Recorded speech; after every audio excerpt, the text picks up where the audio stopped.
Hello everyone, मेरा channel सागर गोला digital man में आपका स्वागत है।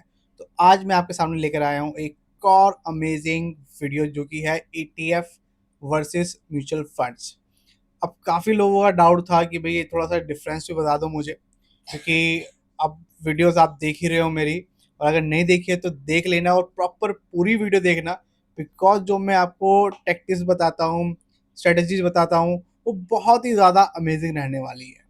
तो आज सेम मैं आपको ईटीएफ वर्सेस म्यूचुअल फंड्स का कुछ डिफरेंस बताऊंगा, और कौन सा बेस्ट है और कौन सा बेस्ट नहीं है, क्या किसमें एडवांटेज है डिसएडवांटेज है। हो सकता है थोड़ी सी लंबी वीडियो, बिकॉज जब क्लियरिटी हो आपको, और सबसे बड़ी बात है, देखो मैं ना कोई पीपीटी नहीं दिखाता, मैं आपको लाइव दिखाऊंगा कि भाई एक्चुअल में आप कैसे करोगे, कैसे आप कर सकते हो और क्या रियलिटी में डिफरेंस है। ठीक है, ये है एक तरफ हमारा ग्रो ऐप। मैं ग्रो ऐप, वैसे तो मेरा पेटीएम मनी में भी कुछ है, फ़ोन पे भी है, एंजल वन पे भी तो मैंने स्टार्ट नहीं करा, बट हाँ ग्रो ऐप से मैं काफ़ी टाइम से कर रहा हूँ और मुझे थोड़ा यूज़र फ्रेंडली लगता है, बहुत ईजी लगता है। ये मेरी वाइफ का अकाउंट है, मेरा अकाउंट नहीं है। ठीक है, तो सबसे पहले हम मान लो हम ये ग्रो में आते हैं, यहाँ पर ये इसका डैशबोर्ड है। मोबाइल से ज़्यादा और यूज़र फ्रेंडली लगता है, बट वीडियो मैं इसलिए लैपटॉप से बनाता हूँ क्योंकि थोड़ा सा बड़ा बड़ा दिखाई दे। अब ये सारे आपके स्टॉक हैं, ठीक है। और यहाँ पर मैंने सेम म्यूचुअल फंड, यहाँ पर बहुत सिस्टम है, सिंपल है, स्टॉक म्यूचुअल फंड्स। तो यहाँ पर म्यूचुअल फंड्स में इन्वेस्ट कर रखा है, ये आप देख सकते हैं, 36,998। और इसका जो अभी करंट वैल्यू है 41,159 है, मतलब अभी नियर अबाउट 6 महीने हुआ, ज़्यादा नहीं हुआ। 11.25 की आपकी क्या आ गई है, ग्रोथ आ गई है। ठीक है, अब अगर मैं बात करूँ ईटीएफ की, ईटीएफ और म्यूचुअल फंड में क्या डिफरेंस होता है, देखो बेसिकली म्यूचुअल फंड्स क्या होते हैं, इसको मैं एक बार पहले ओपन भी कर देता हूँ। यहाँ पर जो आप पैसा लगाते हो ना, वो डायरेक्ट कंपनी के पास जाता है सबसे पहली, और कंपनी का मैनेजमेंट सिस्टम, मतलब कंपनी के मैनेजर्स आपके पैसे को डिफरेंट डिफरेंट सेक्टर में लगाते हैं आपका पैसा, तो वो डिसाइड करते हैं कि कहाँ प्रॉफिट आएगा। वो शेयर स्टॉक खरीद सकते हैं, वो गोल्ड में डाल सकते हैं, डेट में डाल, मतलब कोई भी एक कैटेगरी में या डिफरेंट डिफरेंट कैटेगरी में आपका पैसा इन्वेस्ट करेंगे। और सबसे अच्छी बात क्या है, देखो ये जैसे मैंने इसमें लगाया क्वांट स्मॉल कैप में, ठीक है। अब इसकी होल्डिंग देखो 93 कंपनी के साथ इन्होंने डाला हुआ है, अपना जो पैसा है वो डिस्ट्रीब्यूट कर रखा है। जैसे इन्होंने एचडीएफसी बैंक में भी अपना पैसा लगा रखा है, ये ऐसे दे रखे हैं यहाँ पर कितना कितना परसेंटेज लगा रखा है। अब जैसे इन्होंने रिलायंस इंडस्ट्री के अंदर 10% लगा रखा है, अब रिलायंस इंडस्ट्री ग्रो होगी तो जाहिर सी बात है हमारा म्यूचुअल फंड भी ग्रो होगा। अब इतनी सारी कंपनी जब आप, मतलब इतनी सारी कंपनियों में पैसा लगाया तो जाहिर सी बात है सारी कंपनी तो नहीं डूबेगी ना। मान लो कोई एक आधी कम भी हो गई, कोई दिक्कत नहीं है, बट और कंपनी सपोर्ट देगी। इसलिए कहते हैं कि म्यूचुअल फंड में पैसा कभी भी बर्बाद नहीं होता।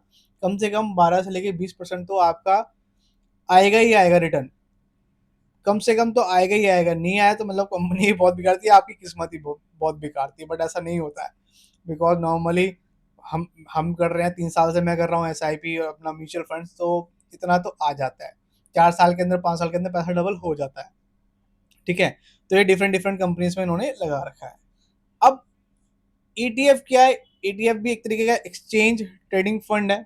अब स्टॉक और ईटीएफ में फ़र्क क्या है, वैसे तो हम म्यूचुअल फंड्स और ईटीएफ का पढ़ रहे हैं, बट जो ईटीएफ्स होते हैं ना वो भी ना स्टॉक की तरह ही वर्क करते हैं। जैसे यहाँ पर देखो बर घट रहा है ना, अब यहाँ पर आप देखोगे यहाँ पर कोई ऐसा कोई ऑप्शन नहीं आ रहा जहाँ पर ये दिन में सिर्फ एक ही बार जब एनएवी का जो भी रिजल्ट आता है वो लास्ट में ये फिक्स हो जाता है कि कितना लॉस में गया। बट ये हर सेकंड हर मिनट वेरी नहीं करता है एज कम्पेयर टू ईटीएफ के। अब यहाँ पर ना ईटीएफ का कोई ऑप्शन नहीं है, तो ईटीएफ के लिए सिंपल हमें यहाँ पर ईटीएफ डालना पड़ता है। ये ईटीएफ मैंने डाला, ठीक है। अब देखो ये सारे हैं आपके ईटीएफ। अब ये ईटीएफ जो है ना, देखो ये बढ़िया घटेगा हर सेकंड जैसे स्टॉक मार्केट बढ़ता है, ये आप देखो, जो कि म्यूचुअल फंड्स में नहीं होता। ईटीएफ में भी बट बात ही होती है ना, जैसे स्टॉक में क्या है कि मान लो आप किसी कंपनी में पैसा लगा रहे हो और वो कंपनी डूब गई तो आपका पैसा डूब गया। बट यहाँ पर आपका पैसा नहीं डूबेगा, जैसे म्यूचुअल फंड्स में नहीं डूबेगा, सेम ईटीएफ में भी आपका पैसा 99.9% नहीं डूबेगा। अब किसी की किस्मत ही खराब है तो क्या ही बोल सकते हैं, बट डूबता नहीं है। उसका एक क्या रीज़न है वो भी मैं आपको बताता हूँ। मान लो मैंने ये कंपनी खोला, निपॉन इंडिया ETF निफ्टी 50-20 आज थोड़ा लॉस में चल रही है, ठीक है, इसका ग्राफ नीचे जा रहा है, बट आप इसका ग्राफ देखो, 3 ईयर का देखते हैं, ये देखो कैसे बढ़ रहा है, नीचे गया फिर बढ़ रहा है, नीचे गया फिर बढ़ रहा है, मतलब ये बढ़ता ही जा रहा है, ठीक। इसका टोटल ट्रेड वैल्यू 70 करोड़ है, ठीक है, वॉल्यूम भी अच्छा है, कि आपकी बाइंग और सेलिंग, बाइंग वाले ज़्यादा हैं, सेल वाले कम है, खरीदने वाले ज़्यादा ही हैं, आज आज तो खैर बहुत ज़्यादा ही होंगे, ठीक है। रिटर्न, फंड रिटर्न भी 1 साल का 27% आ रहा है। अब मेन मैं क्या बता रहा था, देखो सेम जैसे म्यूचुअल फंड में होल्डिंग होती है ना, सेम ऐसी ETF में भी होती है। जैसे कि मैंने आपको बताया कि जैसे म्यूचुअल फंड्स में आपका कहते हैं 10 कंपनियों में पैसा लगा रखा है, 10 सेक्टर में पैसा लगा रखा है, सेम ETF भी। बट हाँ, यहाँ पर कोई मैनेजर नहीं होता, वहाँ पर क्या होता है म्यूचुअल फंड्स में ना मैनेजर्स होते हैं, हर एक कंपनी एक अपना मैनेजर हायर करती है जो कि आपका पैसा डिस्ट्रीब्यूट करता है।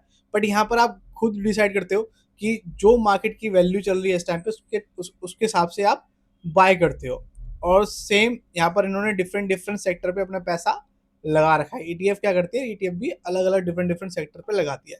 तो सेम यहीं पर भी वही क्वेश्चन आएगा, अगर इन्होंने कितनी कंपनियां 7 तक जा सकते हैं, इतनी कंपनी में इन्होंने लगा रखा है पैसा, तो जाहिर सी बात है अगर मान लो ICICI डूब गया फॉर एग्जाम्पल, तो ये कंपनियां तो हैं सपोर्ट करने के लिए आपको, तो आपका पैसा कभी भी डूबेगा नहीं। जहां पर भी कोई कंपनी 10 कंपनी के साथ मिलकर वर्क कर रही है तो उसके डूबने के चांसेस बहुत कम होते हैं।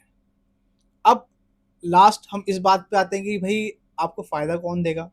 देखो मैं आपको एक चीज बोलूंगा कि अगर आपके पास लिमिटेड पैसा है, आपके पास एक लिमिटेड पैसा है कि आप चाहते हो कि यार मैं रिस्क लेना नहीं चाहता, तो म्यूचुअल फंड्स बेस्ट है, जो कि आपको एक लॉन्ग टर्म बढ़िया रिटर्न देंगे, ठीक है।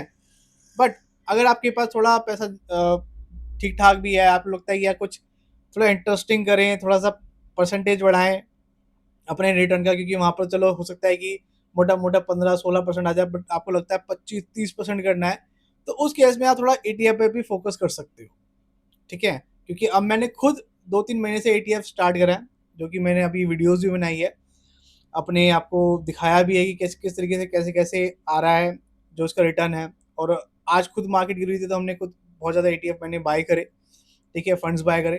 तो मज़ा तो आता है क्योंकि डेली बेसिस पे आप वर्क कर रहे हो, थोड़ा सा लगता है कि हाँ चलो पोर्टफोलियो देख रहे हैं अपना और ऊपर नीचे जा रहा है। तो म्यूचुअल फंड्स में भी आप तो लगाओ लगाओ, ये तो म्यूचुअल फंड तो कंपलसरी है, हर किसी को अपना सेविंग करना है।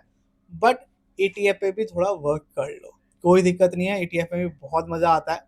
और ये एक्सचेंज का काम, मतलब हमें पहले समझ में नहीं आता ना भाई स्टॉक मार्केट क्या, हमें लगता था बहुत डर लगता था कि भाई क्या जा रहा है ये टाटा, ये सब क्या है। तो मैं खुद रिसर्च करके एक टर्म तक पहुंचा ETF। तो इसलिए मैं आज आपको बता भी पा रहा हूँ, प्लस प्रैक्टिकली दिखा भी रहा हूँ। ये नहीं कि सिर्फ PPT दिखा दी, हवा में बातें कर दी कि भाई 1 करोड़ बना लो 2 करोड़ बना लो, ऐसा कुछ नहीं होता।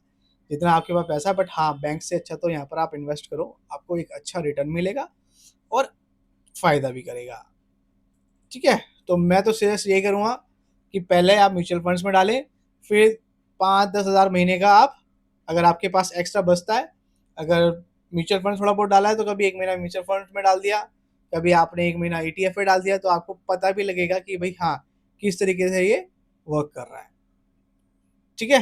तो यहाँ पर आप देख सकते हैं मैंने आपको समझाया।